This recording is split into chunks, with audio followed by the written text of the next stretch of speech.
नमस्कार, मी गणेश साळुंखे. आपण जाणून घेऊया नियमांचे विज्ञान. नियमांचे विज्ञान म्हणजे काय?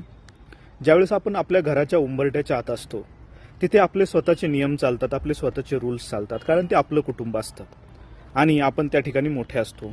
आपण ज्या गोष्टी सांगतो त्याच गोष्टी घरामध्ये होतात, कारण आपण स्वतःच्या कंट्रोलमध्ये आहे.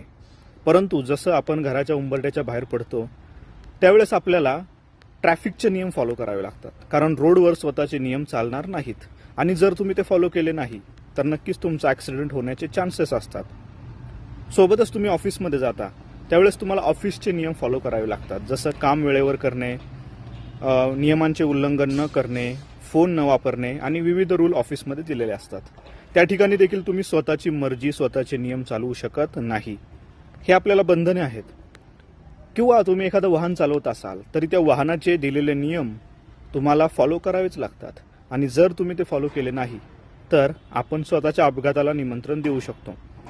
आणि या पृथ्वीतलावर आपण राहताना आपल्याला निसर्गाचे नियम देखील फॉलो करावे लागतात. आपण निसर्गाच्या कंट्रोलमध्ये आहे, निसर्ग आपल्या कंट्रोलमध्ये नाही. आणि निसर्गाचे नियम जर आपण फॉलो केले नाहीत, निसर्गाचे नियम जर आपण पाळले नाहीत तरी देखील आपल्याला मोठ्या गोष्टींचा सामना करावा लागतो. नैसर्गिक आपत्ती, सुनामी, वेगवेगळे दुर्धर कोरोनासारखे आजार, अननॅचरल अनवॉन्टेड डेथ्स, ॲक्सिडेंट्स असतील, वेगवेगळ्या प्रमाणे निसर्ग आपलं नुकसान करू शकतो. तरीही हा मानव म्हणजे आपण स्वतः अहंकारामध्ये जगतो. मला जे वाटतं तेच खरं, बाकीच्या गोष्टींना मी मानत नाही, या अहंकारामध्ये आपण सातत्याने जगत असतो. आणि आपल्याकडे जेव्हा आपल्यापेक्षा जास्त ज्ञान असणारा व्यक्ती येतो त्यावेळेस आपला अहंकार जागा होतो.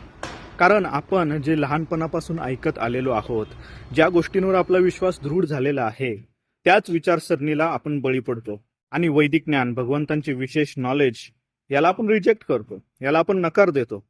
आजकाल 99% लोक हे स्वतःच्या सोयीप्रमाणे शास्त्र फॉलो करतात आणि स्वतःला मात्र खूप मोठे ज्ञानी समजतात. परंतु अध्यात्मशास्त्राचा पहिला नियम की अहंकार आपण त्यागला पाहिजे.